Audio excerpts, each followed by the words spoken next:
Tapi kalau ada manusia bisa melihat jin.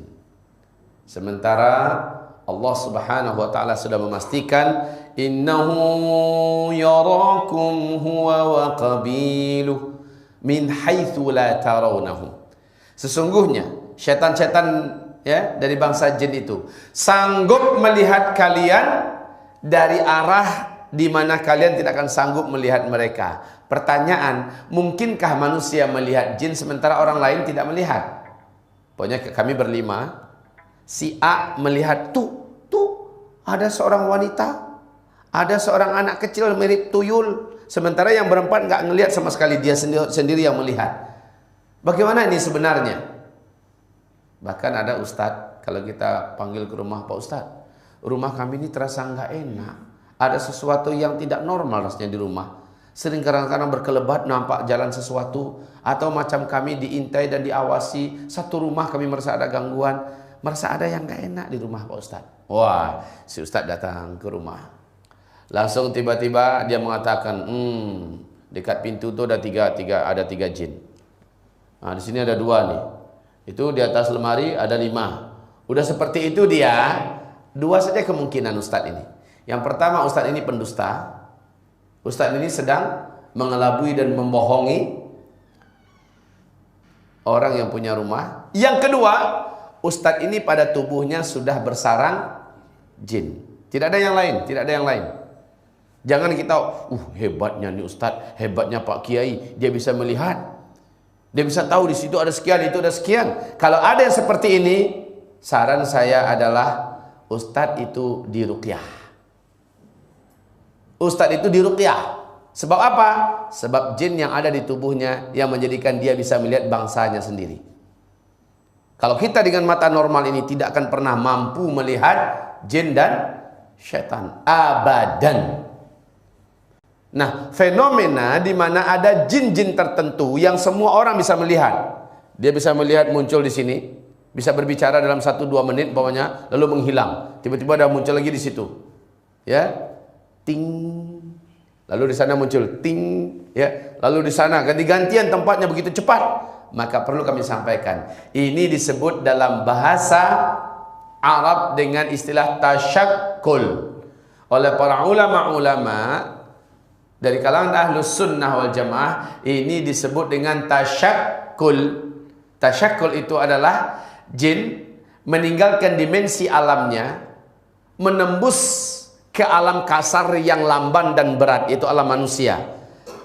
Dan saat itu adalah titik terlemah di mana jin masuk ke alam kita. Bapak Ibu, Bu, saya yakin sesuai dengan kita tonton di TV-TV dan yang kebanyakan berada di masyarakat kita, kalau ada seseorang melihat penampakan di dalam biliknya, yang akan dilakukan orang ini apa? Apa yang akan dilakukan orang ini, Pak? Pasti menjerit, ya. Kalau enggak menjerit, terkencing di celana. Kan seperti itu gayanya kan. Kalau wanita langsung tuh, wah!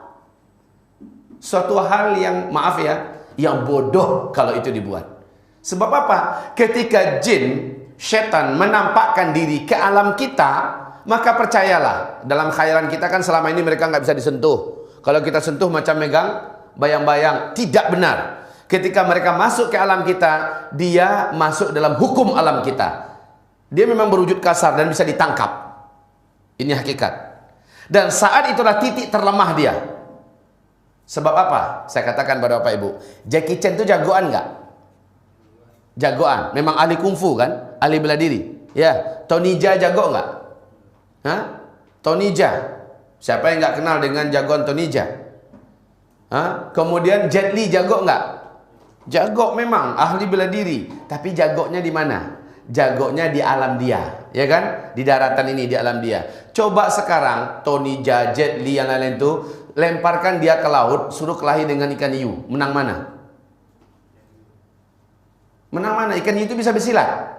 Bisa kungfu nggak? Kenapa Jet Li, Jackie Chan, lain-lainnya itu bisa kalah? Sebab apa? Itu bukan alam dia. Perlu diingat ini ya. Itu bukan alam dia. Di alam yang bukan alamnya, alam itu sangat menyiksa. Sejago-jago ahli renang, ahli selam, berapa lama sih dia mampu menyelam? Berapa lama mampu menyelam? Paling hanya 5 menit, ya. Paling hanya 5 menit, paling lama. Itu dah hebat bener tuh orang. Kalau sanggup menyelam selama 5 menit, pasti dia akan muncul karena dia memerlukan alamnya kembali. Dan semasa dia dalam air, gerakannya lamban. Dia akan menjadi mangsa makhluk-makhluk berbahaya yang ada di dalam air itu. Nah, sekarang kebalikan. Seorang ibu pegang pisau dapur, disuruh berhadapan dengan ikan hiu yang paling ganas, tetapi ikan hiu itu dilemparkan ke dapur. Ibu pegang pisau dapur, menang mana kelahi itu? Hah? Pasti menang ibu.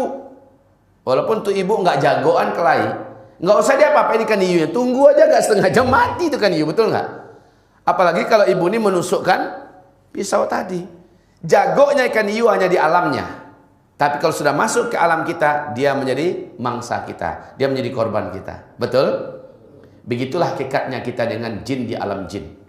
Apabila dia masuk ke alam kita, sesekali jangan pernah kita merasa takut kepadanya. Persis pernyataan Imam Mujahid rahimahullah, bila engkau melihat syaitan menampakkan diri kepadamu dalam wujud apapun saja, maka hinakanlah dia, ambil benda apa yang ada di dekatmu dan lemparkan kepadanya. Bismillahirrahmanirrahim, Allahu Akbar.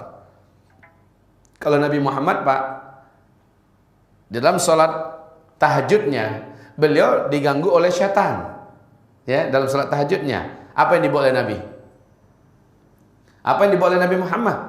Langsung dicengkramnya dengan tangannya, kemudian dipegangnya leher daripada syaitan tersebut. Syaitan tersebut mengecil sampai lehernya,